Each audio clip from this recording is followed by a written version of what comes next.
Now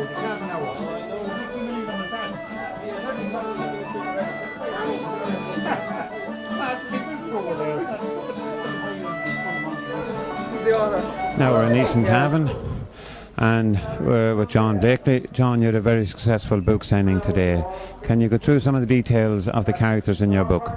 Well, there's lots of characters. In fact, I'm dressed as one of the characters. This is Saxifrage the Sorcerer. I'm actually 253 years old. I'm actually a lot older than that, but because I kind of step in and out of time, I'm really 2,000 years old. You'll discover it when you're in the book. It's based on somebody I knew years ago when I was writing the book. And a lot of the characters in the book are people that I actually knew well. And various things happened in my life with these characters, and I just wrote it down as a children's story. So how long did it take to develop the different characters?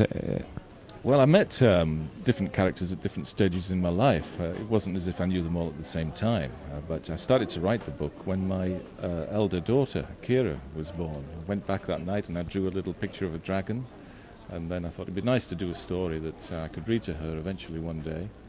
So then I'd write something and then forget it for 6 months, and then I'd meet somebody interesting and something funny would happen, and I'd write about it and then forget it for 6 months, and then a year later I'd meet somebody very interesting and think they'd be a great character for the book, and that's how it went on over a period of 24 years.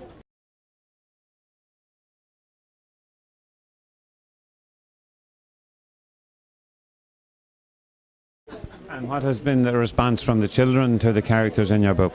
Well, it's been fantastic with the children because they're your greatest critics, aren't they? I mean, they will tell you straight away if they like it or not. I did lots of readings in schools, so that was our market research really to see what response that we got, and no, it was very, very favourable. I get lots of emails from children telling me which characters that they particularly like. There's a little girl in it called Pipsy that everybody seems to have fallen in love with. Little girl with bright blue eyes, and she loves the dragon that's in the story. You're also known as a world-renowned artist. Did you do any of the graphics as part of the book? I did all of the illustrations in the book, and in a former life I used to be a college lecturer in English and Communications, which is why Hugo Spear, my great actor friend, is here, because he used to be sitting in the front desk making all kinds of strange comments about me while I was trying to teach him something. And we've remained friends all of these years. We hadn't seen each other for a lot of years, had we? Yeah, and then we bumped into each other in London. Hugo came to a book signing I did there, and kindly came over to help launch the book here. It's been a little bit of an adventure, hasn't it? Even though we're going to be in here. And Hugo, do you feel that he has written you into this book, and when he said there's strange characters? I'm sure there's an element of me in one of them somewhere, yes, the maddest one. But no, it's been a pleasure to hook back up with John.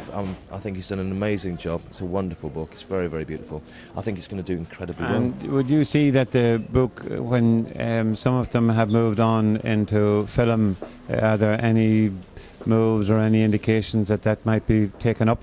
Yeah, we're in negotiations with Ingenious Films at the moment in London, and Hugo's getting a bunch of actors together.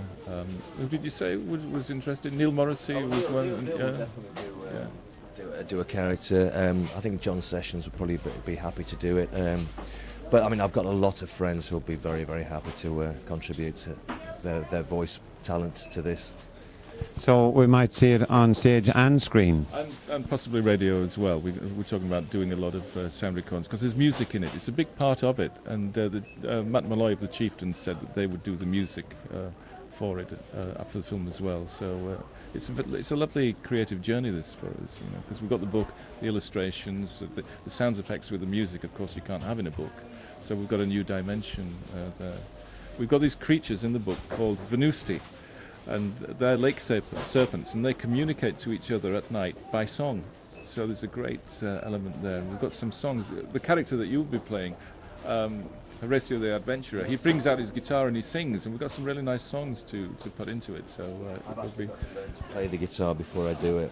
I have a guitar at home, but I can thrash out a few chords, but I need to be less status quo and more rumba, I think. So the characters are continually evolving. Yes, there are 4 of the books I'm working on at the moment in the series. There's Lundravar Goes East, Lundravar Goes West, your character when he was a little boy at school with his great friend Danny the Daredevil, the schoolboy years, and then there's a book within a book called The Great Book of Exclavia, which is like the history of this kingdom and all of the dragons.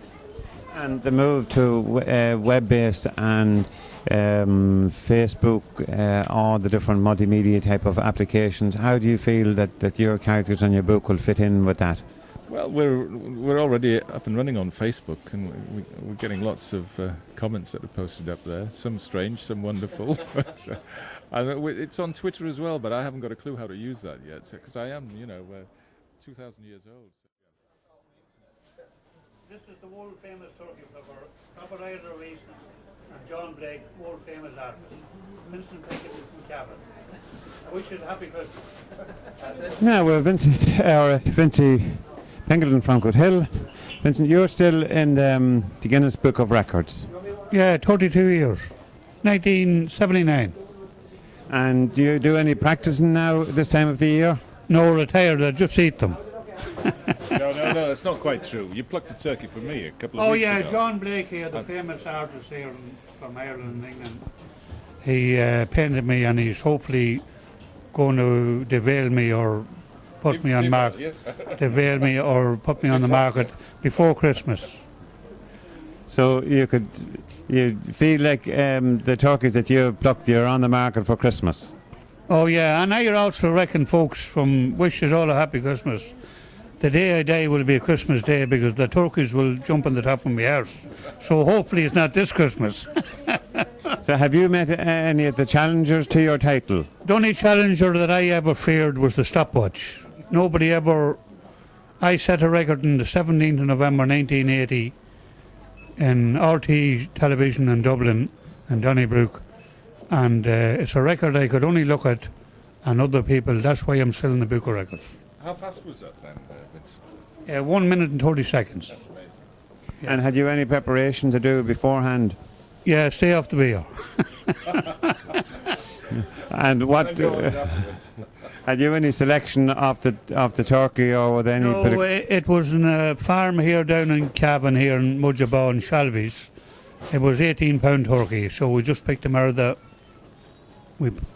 flock. And I remember the day I went up, I was thinking with the late great Dermot Earley, the combatant there that died sadly from Roscommon, and I had a good beer the day before I went up to Dublin. So you feel that with working with Shalvies, for how many years did you work with them? Well, I only worked with Shalvies a couple of years, but Woodses in Coothill and Jack Martin's and McCaffrey's was the home of the turkey crowd in the late 50s and 60s. There was no recession that time. There is now, because 50 years ago, I'm 62, there was no mortgages or no big cars or buses or houses. Them was the good times in the late 50s and 60s.